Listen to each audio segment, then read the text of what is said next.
अस्सलाम वालेकुम friends, welcome back to top smarties. Drama serial मफाद परस्त। मेहरून ने दो हस्ती खेलती आलिया को बिल्कुल तन्हा और खामोशी करके रख दिया। ये आलिया तो वो आलिया लगती ही नहीं जो पहले थी। औलाद का गम ऐसा गम है जो कि इंसान को किसी काबिल नहीं छोड़ता। मेहरू के लिए इतना कुछ अच्छा करने की कोशिश की आलिया ने, मगर मेहरू के साथ हुआ तो बहुत बुरा, क्योंकि मेहरू खुद अपने साथ अच्छा नहीं करना चाहती थी। जैसे ही सारे घर वाले मेहरू के कमरे में सलमान को देखते हैं तो जैन तो खड़े खड़े मेहरू को हमेशा हमेशा के लिए आज़ाद कर देता है। अब मुनीर साहब जो वहाँ पर होते हैं अपनी बेटी की ऐसी हालत कैसे देख सकते हैं। चाहे बेटी गलत है, लेकिन बाप के सामने बेटी को ऐसे छोड़ा जाए तो बाप के दिल पर क्या गुजरेगी। बाप तो वहीं ढेर हो जाता है। यहाँ पर मुनीर साहब की तबीयत काफ़ी ख़राब है। अब तो चीखना चिल्लाना ही शुरू कर देती है आलिया और जल्दी से मुनीर साहब को हॉस्पिटल लेकर जाती है। हॉस्पिटल जाके भी डॉक्टर्स कोई उम्मीद नहीं दिला रहे, क्योंकि उनकी तबीयत काफ़ी ख़राब है और डॉक्टर्स बता रहे हैं कि इस वक्त मुनीर साहब काफ़ी सीरियस हालत में हैं। मगर जाते जाते मुनीर साहब अपने घर की सारी जिम्मेदारी हादी और ज़ारा को सौंप कर चले गए कि मैं अपने घर की सारी जिम्मेदारी तुम दोनों को सौंप कर जा रहा हूँ, और ख़ुद इस दुनिया से रुखसत हो जाते हैं। अब आलिया को पता चला कि शौहर का साथ होना क्या बात है, क्या चीज़ है। शौहर साथ हो तो औरत अपने घर में किसी भी चीज़ की मोहताज नहीं होती। किसी चीज़ की ज़रूरत हो बस शौहर को कहना पड़ता है।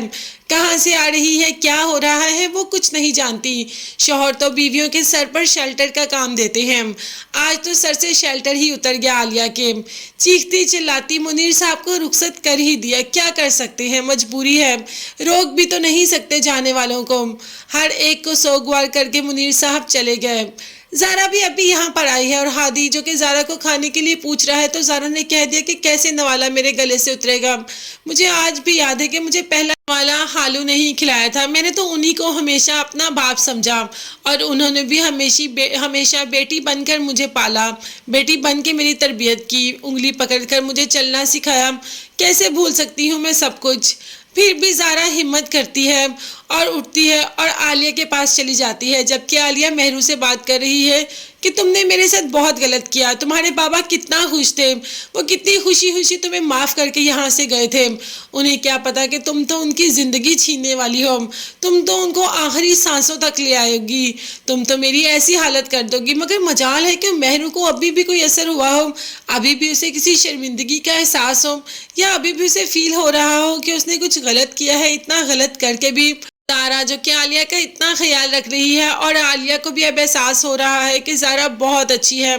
एहसास उसे मुनीर साहब के होते ही हो गया था, मगर मुनीर साहब ने मिलने ही नहीं दिया ज़ारा से। यही बात आलिया ज़ारा से कर रही होती कि मेहरू आ जाती है और ज़ारा का हाथ पकड़कर घर से निकालना शुरू कर देती है कि तुम इस घर में नहीं रहोगी।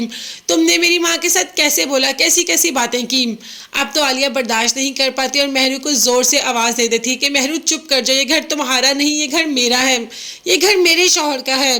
तुम्हारे शौहर का घर तुम हमेशा के लिए छोड़ आई हो। उसने तुम्हें हमेशा हमेशा के लिए अपनी ज़िंदगी से निकाल दिया। अब मेरे घर को अपना घर मत बनाओ। क्या आलिया की इन बातों से मेहरू पर कोई असर होगा? ये सब देखने और जानने के लिए चैनल को सब्सक्राइब कीजिएगा और नेक्स्ट वीडियोस तक के लिए अल्लाह हाफिज़, bye bye and take care.